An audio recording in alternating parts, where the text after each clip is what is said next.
the second hour of power here. 1210 The Man, Jeff Fox. And we have in studio with us the president of the South Florida chapter of the National Association of Black Journalists, and we're learning more and more about Russell Motley, who's here in the studio with us. And I didn't realize he was a hurricane. Oh, yeah. I didn't know you represented the U. But let me tell you about that. So I wasn't initially going to go to the University of Miami. Right. I was supposed to go to Howard University, but I'm from St. Augustine, Florida. My next door neighbor, his brother worked at UM. Right. In minority recruitment, just happened to be visiting. He says, "Hey, why don't you come and visit at the U?" I'm like, I'm good. He says, Right. "Nah, just come down." And came down. The dean showed me around, and the dean at the time, I can't remember his name. He promised me. He says, "You know what? If you enroll at UM, right, we will guarantee you that you will be employed upon graduation." And I'm like, wow, how can you turn that down? Yeah. So I switched gears at the last minute and went to UM. And do you know, I graduated on a Friday, and I went to work for the Miami Herald on that Monday full time. You're kidding me, just like that. Yeah. Wow. Yeah. Wow. Did we win any national championships while you were there? Oh yeah. I mean, you mentioned Michael Irvin. That was the thick of it. I was there in the thick of it. So, and it's funny because when I watched, the documentary on TV, right, I was there, but when you're living it, you don't really realize that what's happening. Right. I didn't realize these guys were like mega stars, bigger than the Dolphins at the time. time. Yeah. I just saw them every day on campus, and they were just one of the guys. They played for the team. Just one of the guys, But it's funny because last year at last year's NABJ convention, it was in Detroit. Right. I ran into somebody. They kind of punched me, and I looked up. I'm like, and they looked at me. You don't remember me? And I'm like, you look familiar. Right. It was Melvin Brackett. Melvin Bratton. Bratton. Yeah. It was Melvin, and I'm like, oh. It had been so long. Yeah, that's my boy right there, man. He comes to the cigar lounge at DJ at all the time. So he's a good guy. Very, very good guy. Yeah. Let's talk about NABJ, man. Okay. Why, when I tweeted out that you were going to be on the show tonight, one of the things I wanted to talk about was why it's so important for us to have black media. And that would be the first question I would want to pose to you, because I remember when the Sports Brothers came on here in South Florida, which I'm one half of the Sports Brothers, the other a FAMU alum, Ed Sylvain, who's my other half on the Sports Brothers show, and we didn't realize what a big deal it meant to black people that we were doing an afternoon show in a major city. Jason Whitlock, actually from Fox, took us out to lunch and took us out to dinner rather on South Beach. We were introduced to him by Dan Levitard, and I graduated with Dan. We graduated on the same day. No. Yes. He may not remember me, but we were in the School of Communications, graduated the same day, and then we just went our separate ways. And wow. He's now a mega star. Yeah. Sports, and I went into TV. Yeah. So that's one thing we got in common, and that's when we realized that what we were doing was sort of a big deal, And why do you think it's like? Why is it so important for us to have our media? Well, we need a voice.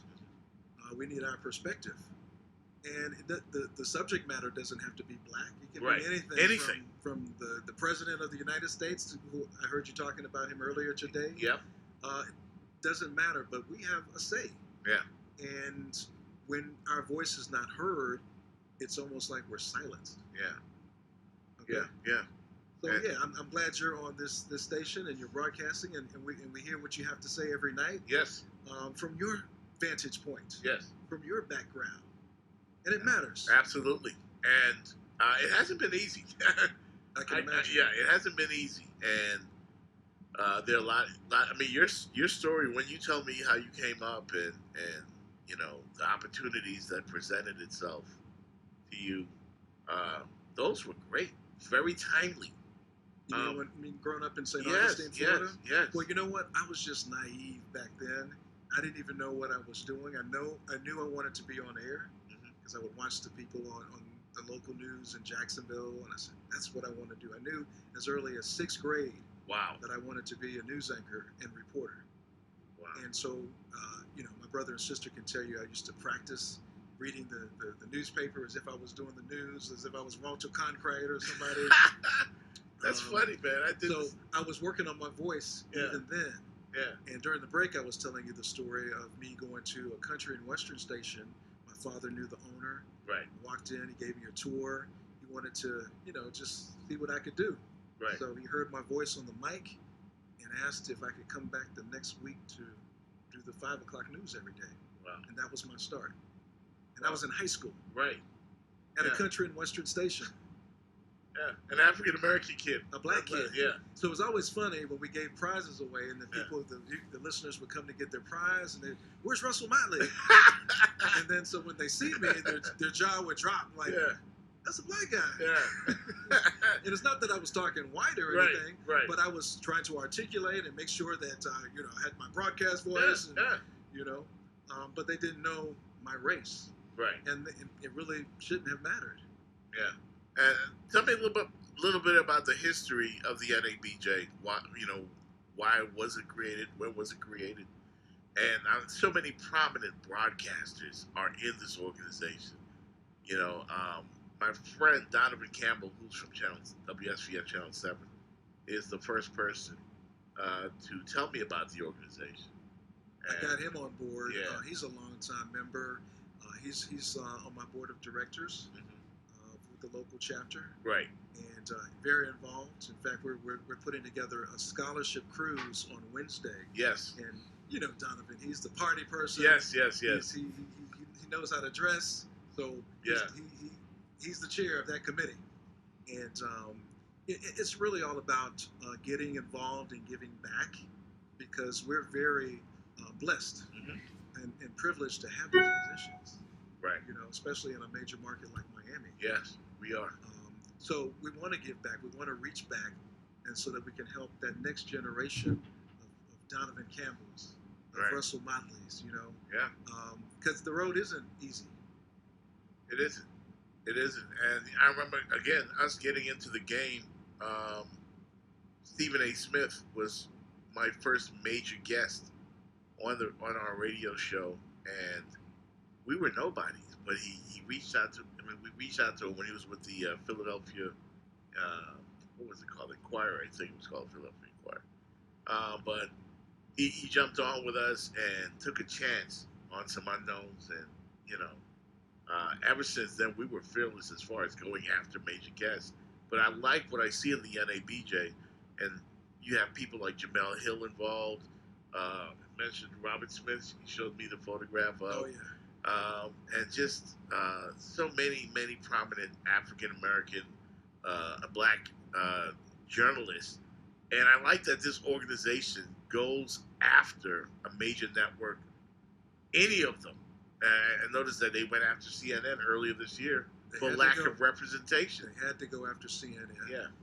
You cannot have a major media outlet like CNN that supplies content for the entire world, essentially, right, and not have someone of color in a management position. Yeah, that says a whole lot when everyone in management does not look, well, I should say, looks the same. Yeah, and those are the people that are making the decisions. Right, they're deciding who's hired, what on-air talent is going to be seen, what stories are being selected. Maybe even the angle of those stories. Yep. So when we don't have that perspective to be, to come to the table and give our perspective, again, we're ignored, we're silenced. Yeah, and that's why it's important for us to have an organization like the NABJ. It's a great support system. It really is, because I got to tell you, the convention starts Wednesday, August the 7th, and it runs through the 11th on Sunday. Right. And this is the biggest collection of black journalists that you'll ever see in one place. In one place at one time. Wow. It's like a big family reunion. It's a huge support system. Can you imagine walking into the host hotel at the Turnberry and just the energy in the room, in the place? Right. It's just invigorating. I might lose it, man. Just being in that atmosphere. I'm looking to attend an event later this week. I think Ice Cube is going to be there. I mentioned Jamel um, hosting the event, and you've got so many other various events planned throughout the week. Tell me about the gathering of all this talent and how that can influence future broadcasters that are coming after us. Well, the big draw at our conference, at our convention, is the career fair. This is huge because just about every major media outlet in the country will be there, from CNN, uh, Washington Post to the newspapers, NBC. They'll be there scouting for talent. Wow. And so we have most of our young journalists, many who've just graduated from college with their resume tapes and their resumes in hand, Right. Looking for that next big gig. Is that the general idea behind having this convention and going from city to city every year? Oh yeah, it's just powerful. I remember one year at NABJ, I was living in Tulsa, Oklahoma, and I wanted to come back to Florida and work in my home market in Jacksonville. Right. And I got on the elevator, and I never forget, I saw the news director at a station in Jacksonville on the same elevator as me. Right. And you hear about that, what do you call it, the elevator pitch? Yes. Man, I got my elevator pitch so quick because I Right. knew I had only about 2 minutes Right. to tell her who I am, where I work, and what I want to do. That eventually landed me at least an interview. Right. I ended up not going with that station. I went with another station in Jacksonville, but that's how it works. Yeah. I would have never run into this person had I not been at the NABJ conference and made that connection. Wow. Yeah, we need groups like this. Again, despite the success I had and my co-host with the Sports Brothers, it hadn't been easy for us. We were passed up. I'll be honest with you, man. I feel like sometimes there's still discrimination that exists in broadcasting that exists in other forms of, just like every other occupation in America. And you know why? And why is that? Because we don't own anything. I mean, the percentage of African American owned radio stations, the percentage of African American owned TV stations is minuscule. So when we are not in a position to make these type of decisions, Right. What can you expect? Yeah. And that's frustrating. It's frustrating when you know that you're qualified, when you Right. know that you have the experience. So that's why it's very frustrating when you hear about Ebony Magazine, for example. Right. It's still black owned, but it's not owned by the family that founded it, and it's diminishing now. I don't even think there's a print version of it now anymore. I know they were laying off, or the few employees that they had were not getting paid, and I think they've since been laid off. Right. That's not a good situation. It's not a good sign. And we've seen that with other publications as well, right? I don't know for sure. I can't be factual, but what about Ebony Vibe? Well, that's what I was talking about. Yeah, Ebony yeah, Magazine, yeah. Jet Magazine is no longer in existence. Yeah. But that's Is it part of the NABJ's objective to maintain some of that, to bring some of that back, to give us opportunities where we can have ownership? we definitely have that conversation going. Yes. I mean, but it takes money. Yeah. To make that happen. Right. And it also takes skill to be able to, guide your media outlet to success. Right. The industry is evolving like lightning, quick. Okay. It's evolving. So can we keep up? Yeah. Can we keep up with the social media? Can we keep up with the trends? Right. So we know now fewer and fewer people are buying newspapers. Right. I'll be honest, I can't tell you the last time I actually bought the Miami Herald. Yeah. A physical copy. Go to the 7-Eleven and pick up a physical copy because guess what? It's on my phone. Yep. All right. But I'm finding even with my students, they're not even reading the digital version of it.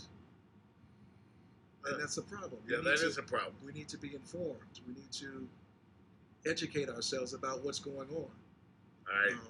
We're up against a break. We got Russell Motley in studio with us. Very honored to have you here in the studio with us, president of the local chapter, the South Florida chapter of the National Association of Black Journalists. We'll wrap up our interview with Russell after this break because I want to talk more about the NABJ convention. All right, so we'll be right back.